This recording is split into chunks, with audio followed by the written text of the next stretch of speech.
Hola, ya estamos en vivo, este primer vivo en Instagram. Gracias a todos los que se están sumando. Vamos a esperar unos minutos antes de comenzar para esperar a quienes se van a sumar. Si se escucha bien el audio, si se ve bien, les pido que puedan ahí agregar en el comentario si se escucha bien, si se ve bien. Vamos a esperar unos minutitos, se está sumando un montón de gente, le damos muchas gracias. Este es el primer vivo en Instagram que estamos haciendo.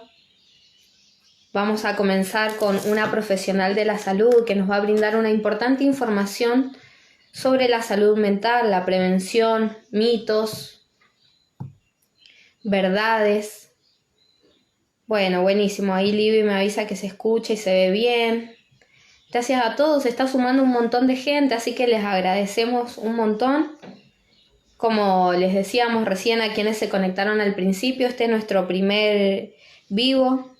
Era una cuenta pendiente que teníamos con ustedes, con la comunidad. Deseábamos siempre poder tomar iniciativas para poder estar cada vez más conectados, más cerca y sobre todo llevándole importante información como es la salud mental. Una temática que deberíamos hablar más seguido en los medios de comunicación. Bueno, ahí se está uniendo Mariana Grunwald, que es la médica psiquiatra del Hospital Tagarelli y también es secretaria de Psiquiatras de Mendoza, que le agradecemos mucho de que nos pueda estar acompañando este mediodía. Vamos a conversar un poquito con ella. Vamos a invitarla.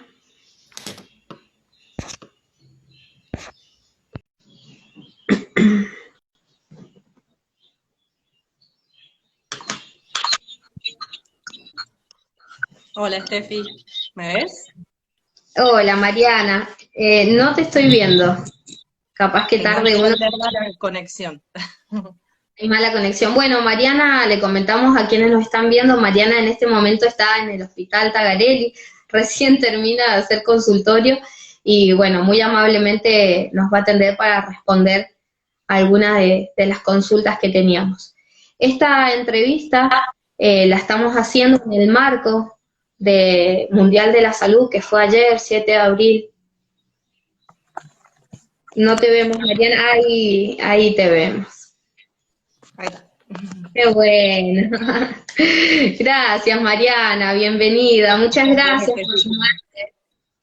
Gracias por la invitación, porque la verdad que es lindo poder hablar, bueno, en el marco justamente del Día Mundial de la Salud que ha sido ayer, poder trabajar también estos temas.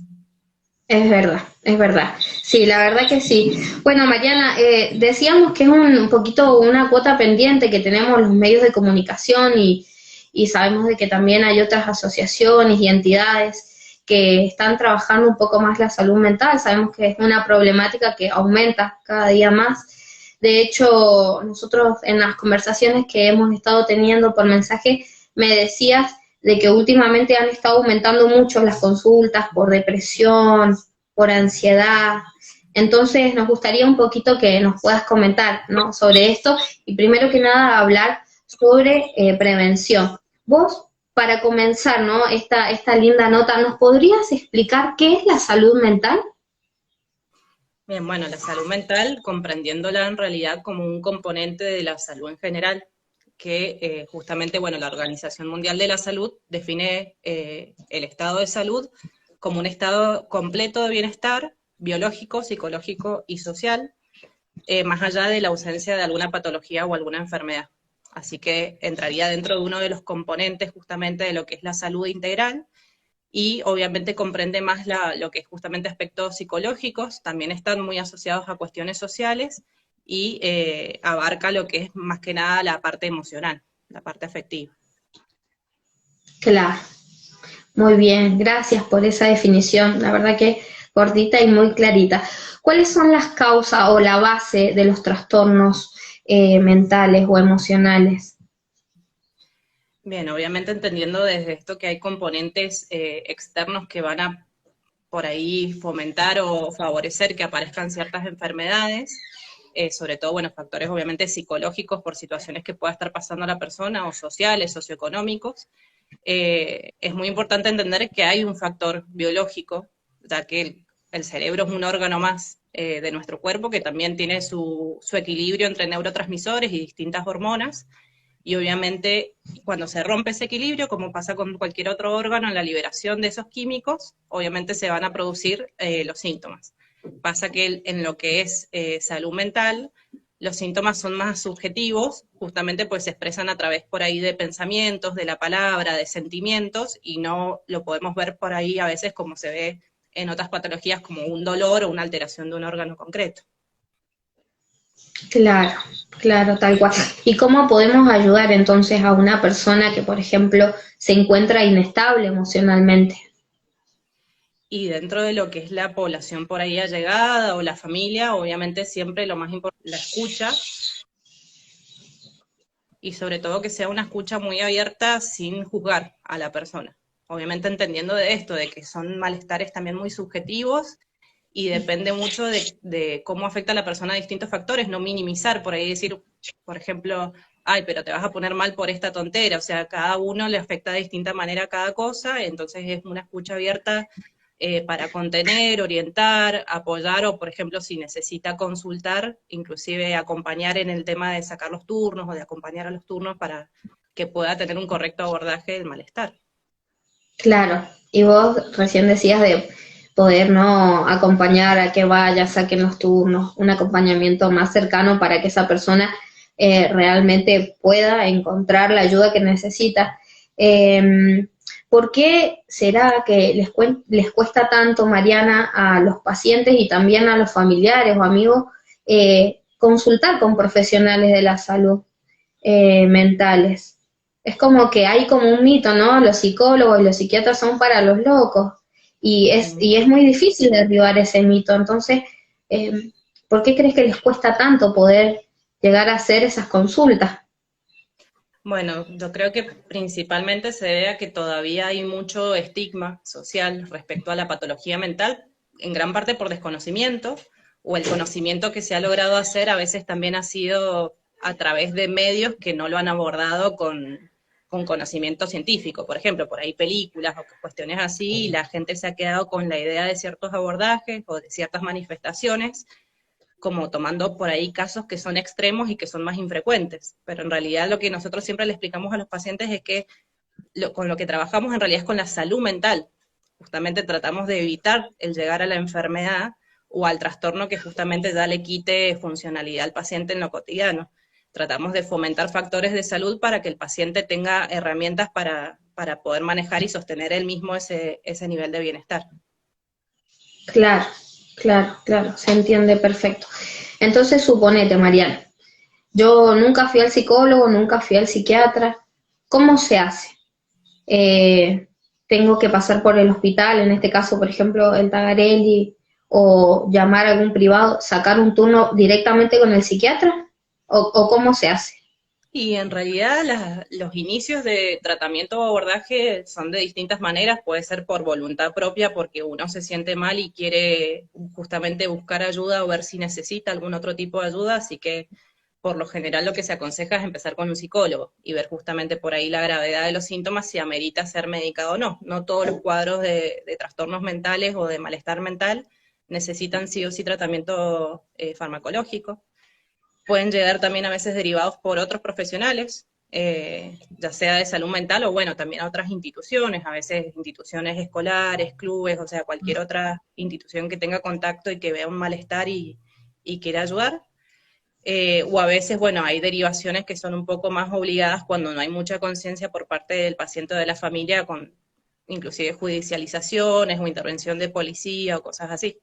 Entonces, en realidad se puede llegar por distintos medios y obviamente después cómo se va armando la red de tratamiento va a depender también de los recursos que tiene el paciente. Por ahí si tiene obra social, podrá seguir el tratamiento mediante su obra social y los prestadores, sino también a través del efector público más cercano. Siempre se trata que sea justamente por zona geográfica, para que sea más fácil el acceder y el sostener el tratamiento. Si requiere por ahí mucho viaje, a la larga el paciente lo termina abandonando. Claro, es cierto. Me decías que en este tiempo han estado aumentando las consultas. ¿Me podrías contar un poquito sobre eso? Sí, bien, en realidad ya hace varios años aumentando bastante la consulta. Yo creo en parte se debe un poco a que hay un poco más conciencia de justamente de abordar los trastornos o consultar al psicólogo, al psiquiatra, pero al mismo tiempo, por ejemplo, después de la pandemia se produjeron un montón de cuestiones a nivel, bueno, socioeconómico principalmente y produjo alteraciones también a nivel familiar o laboral que generaron, o sea, fueron tal vez la gotita que rebalsó el vaso para desencadenar ciertos problemas, así que se ha visto muchísimo el aumento de la demanda, sobre todo como hablábamos y que mencionabas recién, sobre todo trastornos de ansiedad, trastornos depresivos, se ha visto más que nada cuestiones como desadaptativas, o sea, la desadaptación a esta situación de cambio, el tema de la cuarentena fue como bastante heavy en ese sentido, también el encierro y el aislamiento social, y obviamente factores socioeconómicos como estamos al tanto obviamente en el país que han sido como un gran factor desencadenante también para la mayoría de la gente. Claro, es verdad. Vos recién decías, ¿no?, de que han aumentado mucho los casos de personas con depresión y ansiedad. Quizás sabemos un poquito cuáles son los síntomas que manifiesta una persona depresiva, pero una persona que tiene síntomas de ansiedad, ¿qué sería? Alguien con trastorno de ansiedad, ¿qué síntomas manifiesta? Bueno, los trastornos de ansiedad en realidad son como un espectro bastante amplio de síntomas, depende de la presentación, pero por lo general implica sensaciones de inquietud, de nerviosismo, a veces hasta conductas de evitar ciertos lugares por no sentirse cómodo, querer salir corriendo. eh, a veces hay algunos pacientes que pueden tener inclusive ataques de pánico, que es justamente crisis muy agudas que en pocos minutos se desencadenan y la persona llega a tener inclusive sensación como de que se va a morir. Entonces las manifestaciones son bastante amplias, pero bueno, principalmente es eso, como la sensación de nerviosismo, de impaciencia. Claro, qué bueno es saberlo. Así que ante estos síntomas lo mejor es consultar con un profesional de la salud mental. Que aparezca un malestar subjetivo, que la persona puede identificar que hay algo que con lo que no se siente cómoda, está bueno que pueda buscar ayuda para tener herramientas y justamente ver si realmente necesita un abordaje especializado o tal vez con alguna otra cuestión, porque también tiene que ver mucho con hábitos cotidianos, que eso lo remarcamos bastante y va más allá del tratamiento farmacológico. A largo plazo siempre lo más importante son los tres pilares fundamentales, que es el sueño, la alimentación y la actividad física, y obviamente poder fomentar un estado de salud general en el paciente para no requerir llegar a tratamientos farmacológicos. Claro, qué bueno, qué interesante, ¿no? Esto de los tres pilares que recién comentaba. Vos sabés, Mariana, que se ha sumado un montón de gente, así que bueno, les agradecemos por estar ahí y también los invitamos a que si tienen preguntas o dudas que las puedan plantear, así te aprovechamos para poder responderlas. Vos sabés, Mariana, que a mí también me inquieta una pregunta que tiene que ver con las redes sociales. No sé si es un mito, si es verdad, pero las redes sociales afectan la salud mental. Y en realidad, como con cualquier cosa, depende del uso que se le da. Pasa que justamente ha habido como un boom de redes sociales y de cuestiones de acceso de información en Internet que mal usado obviamente no es beneficioso. Difusión de información no verificada o inclusive de conductas, o bueno, con los niños, por ejemplo, se ha visto mucho el tema de los juegos que aparecían en ciertas redes, desafíos con los que se terminaban haciendo daño, cosas así que en realidad es más el uso, el tema de la supervisión de ese uso, por ejemplo, en niños y adolescentes. eh, y más que nada justamente el acceso, que la facilidad que se tiene de acceso a cierta información mal usada. Claro. Y de hecho también algo que hoy genera un poco de inquietud y de preocupación son las noticias, ¿no? Negativas o estar viendo todo el tiempo información que la verdad que afecta, ¿no? Hay una guerra, bueno, y otras cuestiones, como vos decías, socioeconómicas, culturales, que en realidad afectan. ¿M? Pero bueno, me están llegando preguntas. Te leo una, Marian, dice como profesional, ¿cuál es su recomendación para el tratamiento, por ejemplo, del suicidio en los medios? Viste que hay medios que publican los suicidios y hay medios que no. Entonces, ¿cuál es tu recomendación para el tratamiento que pueden hacer los medios de comunicación sobre el suicidio? Bueno, en realidad, como mencionabas recién del manejo de los medios de información, tienen que ser una información acotada, no tan explícita. O sea, está bueno hablar de la temática de suicidio para fomentar el tema justamente de que se puede hablar de esto o se puede estar mal, porque todos Ujú. podemos tener momentos en los que estamos mal y poder comunicarlo y expresarlo, pero obviamente no a lo explícito, o por ahí a la forma en que lo hizo, escena del crimen o cosas así que por ahí no es necesario, genera malestar y angustia, pero está bueno que se hable de la temática en general y más que nada, a ver, por ahí lo que estamos haciendo acá, poder hablar de cómo prevenir, cómo abordar, cómo consultar para darle la oportunidad a la gente de tener otras herramientas más allá de solamente como lo morboso de enterarse del suceso. Claro, es verdad. Además hay un daño tremendo que se le hace también a la familia, ¿no? Cuando uno cuenta algo de índole privada. Quizás la forma como vos decís es haciendo, ¿no? Estas entrevistas o notas o estar publicando constantemente, ¿no? Sí, Información. justamente también es la privacidad del paciente y de la familia, sobre todo, bueno, en áreas más pequeñas como es Mendoza, que es una ciudad un poco más chica y muchas veces hay allegados y que se enteran o hay información que sale del ámbito de la intimidad que tampoco está bueno para manejar el tema. O bueno, Claro, empiezan también los rumores, por ejemplo. claro. Terminamos afectando también al círculo familiar. Otra pregunta, Marian dice, además de ir a un profesional, ¿qué consejos hay que tener en cuenta para el cuidado de la salud mental? Bien.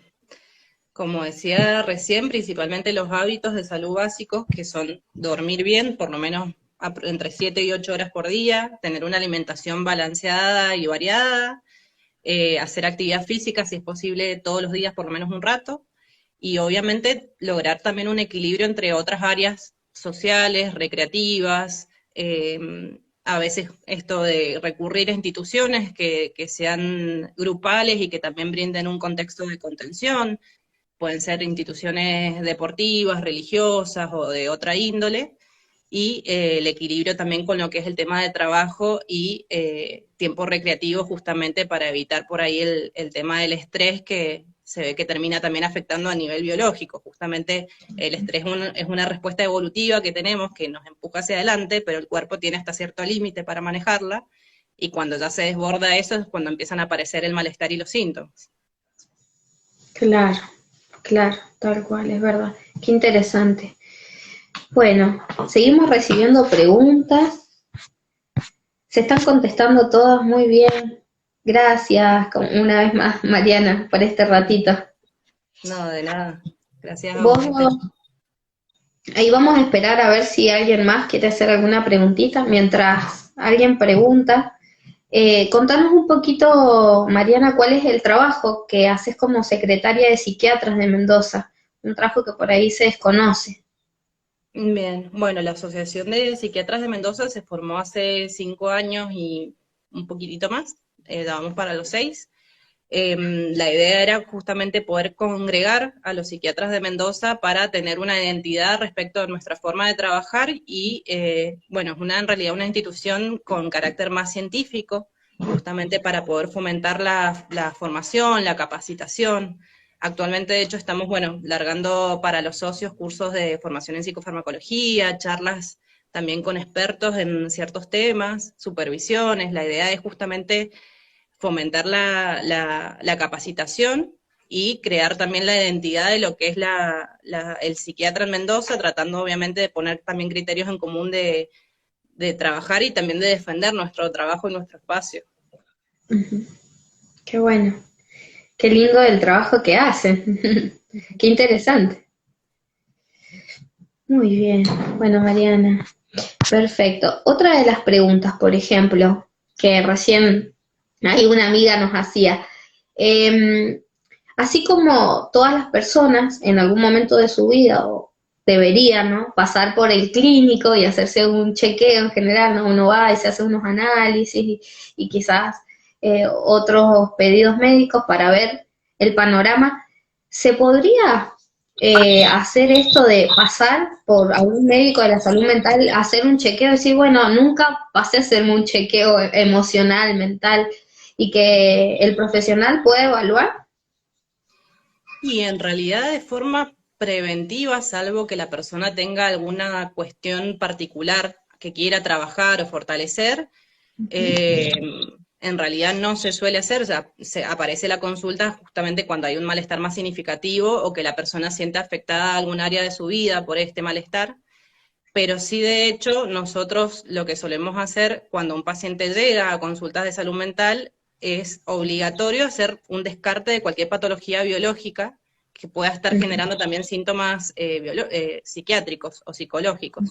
Eso también es muy importante tenerlo en cuenta porque justamente la salud mental es teniéndola desde el punto de vista de una salud integral y que somos un todo que los órganos también van interaccionando y justamente a veces eh, haciendo un abordaje psicofarmacológico tal vez estamos en realidad tapando alguna patología orgánica que hay, alguna patología clínica, así que siempre sí lo que hacemos primero es descartar eso y si no hay nada biológico específico que pueda estar generando síntomas, ya ir al abordaje específico de la parte psiquiátrica y obviamente psicológica desde la adquisición de herramientas para sobrellevar la problemática. Claro, claro, claro. Bueno, siguen llegando preguntas, Mariana. Te hacemos la última, quizás, ¿no? Te dijimos que te íbamos a robar unos minutitos nomás. Estás trabajando. ¿Cuándo deberíamos consultar a un psicólogo? Preguntan. Ujú. Bien, en realidad, como decía recién, el malestar siempre es subjetivo, así que cuando la persona sienta que lo que siente a nivel emocional o del pensamiento o los sentimientos sea lo suficientemente importante como para generar la angustia o ansiedad o alguna sensación incómoda, no está de más hacer una consulta. Por ahí, como les digo siempre, por ahí ver con un psicólogo y el psicólogo también va a evaluar si realmente amerita para seguir un tratamiento o tal vez solo un par de consultas como para dar una orientación del abordaje, eh, pero principalmente es a partir de la sensación de subjetividad, de malestar en la vida cotidiana. Claro, claro, es verdad, quedó clarísimo. Bueno, María, te dije que esa era la última, pero llega una más y esta me parece re interesante. Dice, en relación al suicidio, ¿qué mitos existen? Por ejemplo, muchas veces se dice que alguien que amenaza con quitarse la vida no lo hace. ¿Es cierto eso? No, no es cierto y de hecho hay muchos mitos al respecto. Es así. Por lo general las personas que realizan intentos de suicidio casi siempre lo manifiestan, no todas, pero han hecho alguna manifestación al respecto, por eso es que está bueno siempre prestarle atención cuando una persona diga de querer hacerse daño o de no vivir más, aunque no tenga ninguna planificación de hacerse daño. Y de hecho, por lo general, el poder hablar del tema y poder contenerlo disminuye un montón la angustia y la tensión que hay, justamente es un factor preventor para que la persona no termine cometiendo el acto. No sé si hay algún otro mito del que quieran hablar en específico. ¿Hay otros mitos, Mariana? Vos comentanos, aparte Y de en este. realidad por ahí, respecto a intentos previos, por ejemplo, de que si ha tenido intentos o amenazas, la persona tampoco lo va a hacer. Y en realidad, por lo general, a ver, el suicidio es un síntoma conductual. Tiene también cuestiones biológicas que llevan al paciente por ahí a la impulsividad de hacer esto. Entonces, a veces cuando ya tienen un intento, la mayoría dentro de los siguientes años vuelve a hacer otro. Por eso siempre es que digo que no minimizar ni ninguna amenaza, o por ahí cuando dicen no, lo hace para llamar la atención, o solo dice que lo va a hacer para molestar a los demás, o cosas así, siempre entender de que hay una razón para llegar hasta ese extremo de esa manifestación. O sea, porque todos podemos manifestar malestar, pero cuando una persona ya llega a manifestar ese tipo de malestar, poder prestarle atención porque, a ver, lo habitual sería conservar el instinto de la vida. Entonces no minimizar ninguna de ese tipo de expresiones o de intentos solamente por el contexto familiar o cosas así. Claro. Otro mito dice que en invierno las personas tienden a deprimirse. ¿Eso es un mito o no? En realidad, bueno, los seres humanos somos seres que vivimos a base de la luz del día, tenemos varias estructuras a nivel cerebral que se regulan con la luz solar, así que de hecho también los cambios de estación suelen modificar a veces el estado de ánimo. Hay personas que son más sensibles a estos cambios que otras, o inclusive en trabajar en turnos nocturnos por largo tiempo, por la falta de exposición a la luz solar también, así que se suelen ver fluctuaciones en algunos cuadros. Sobre todo, bueno, en otoño y primavera. Primavera por ahí se ve más en cuadros de tipo bipolar, pero sí, suele afectar cuando empieza a cambiar la cantidad de horas de luz solar, se suelen ver por ahí estos brotes de patologías. Bien, claro. Ahora ya estamos entrando, ¿no? En esos meses en los Ujú. que hay menos luz solar, Sí. hace más frío. ¿Aumentan también las consultas? Sí, aumentan las consultas a veces de primera vez y obviamente también entender que hay muchas veces pacientes que ya están en tratamiento y vienen estables, pueden presentar desequilibrio o descompensaciones en esa época. También que el paciente lo tenga en cuenta para tal vez en esa época estar más atento, que la familia también esté más atento y poder consultar al tiempo antes de que el cuadro empeore. Y también de que entienda de que es parte de la evolución normal de la enfermedad y no significa que esté peor, sino que son fluctuaciones normales y que hay que entenderlas como eso, no significa que vaya a empeorar el cuadro a largo plazo necesariamente. Claro. También cuando estuvimos charlando previamente, me gustó mucho en un momento que me dijiste, a veces también las personas no consultan porque piensan que van a tener que comenzar un tratamiento eterno. Sin embargo, eso no es así. Los tratamientos comienzan y pueden terminar. No siempre, digamos, la persona va a estar tratándose por un psicólogo o por un psiquiatra. No, de hecho, en la mayoría de los casos, con una consulta hecha a tiempo, justamente apenas empiezan a aparecer los problemas, se puede prevenir justamente entrar en tratamientos crónicos. Las patologías crónicas también en realidad son pocas, eh, y por ahí entenderlo desde el tratamiento, por ejemplo, farmacológico, es una muleta que ayuda al paciente a tener cierto nivel de estabilidad hasta que pueda tal vez manejar los otros factores que desencadenaron el problema, y en promedio siempre necesita unos meses de mantenimiento, obviamente, porque yo siempre explico que es como resetear la neurona y que se mantenga estable de vuelta ese circuito químico, pero en promedio tratamientos cortos son entre 6 y 12 meses. Y en la mayoría de los casos, por situaciones agudas, que es lo que vemos mucho ahora justamente por desencadenantes externos, termina siendo así.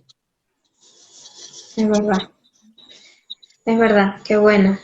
Qué bueno lo que nos acabas de explicar. Mira, vos sabés que ahí Dayana Fredes nos dice que estaría bueno que en el ámbito público hubieran más profesionales, ¿no?, de la salud mental, ya que dice el sistema a veces colapsa y hay demoras de meses para un turno.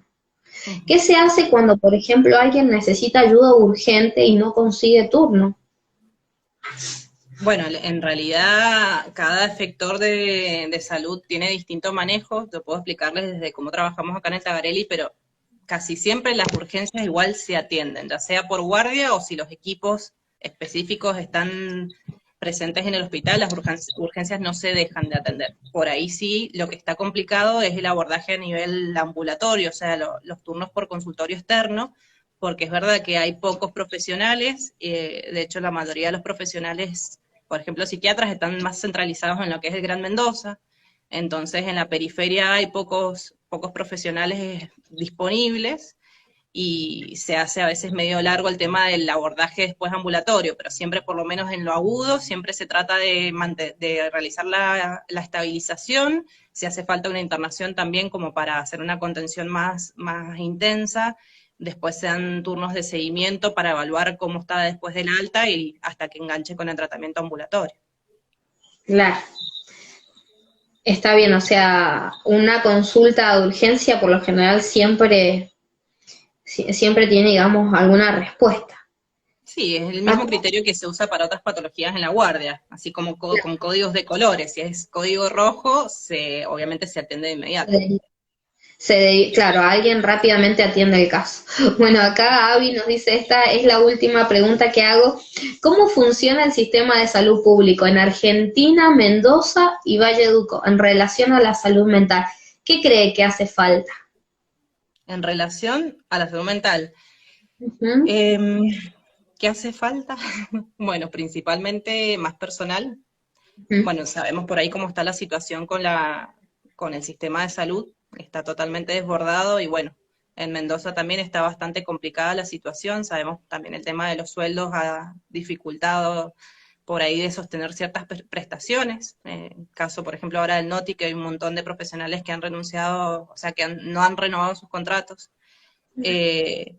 porque en realidad si estuviera la cantidad de profesionales adecuada, la demanda podría ser más fácil de ser abordada y ser sostenida en el tiempo. Pero básicamente el abordaje, como les digo, pueden ser abordajes más de urgencia, que casi siempre entran por la guardia, y si no, por lo general se maneja la agenda de turnos de consultorio externo, a veces también la proximidad, si es un caso más urgente, se puede llegar a dar un turno un poco más pronto, pero se maneja siempre así con agenda manejada por los profesionales y de hecho, como decían, la demanda suele ser la demora de 1 a 2 meses por justamente la cantidad de pacientes y de demanda que hay. Claro, exactamente. Perfecto. Bueno, Mariana, muchas gracias. Gracias por este ratito. Una última pregunta. ¿Los psicólogos y los psiquiatras van a psicólogos y psiquiatras? Sí, por supuesto. No estamos exentos, somos personas. Obviamente es muy importante, de hecho, tener un espacio terapéutico de contención, por ahí para poder estar bien uno y poder ayudar a los demás. No dejar también que nuestros propios problemas nos avasallen y lo traslademos también al ámbito laboral. O sea, es importante tener un espacio terapéutico mínimo. Qué bueno, qué bueno. Gracias, Mariana. La verdad que ha estado buenísimo el vivo. Has podido resolvernos un montón de preguntas, de dudas. También gracias a la gente, a nuestros amigos, seguidores, lectores que se sumaron. Como decíamos al principio, estamos iniciando, somos inexpertos en esta plataforma, pero bueno, queremos ir aprendiendo cada día más para poder llevarles a las personas información, ¿no?, valiosa y sobre todo como decíamos, tenemos una deuda con la salud mental, necesitamos, ¿no?, seguir charlando sobre estas problemáticas. El suicidio es algo que realmente en el Valle de Uco los números aumentan y se habla poco. Desde otros espacios tenemos que pensar cómo abordar, ¿no?, estas problemáticas. Te agradezco muchísimo, Steffi, el espacio. Y bueno, como te decía también anteriormente, espero que podamos seguir trabajando en esto cuando sea que lo necesiten, porque la verdad que es muy importante el trabajo de prevención en salud en general, y bueno, salud mental sobre todo. Así que sinceramente agradezco el espacio y bueno, a todos los que están también escuchando la charla.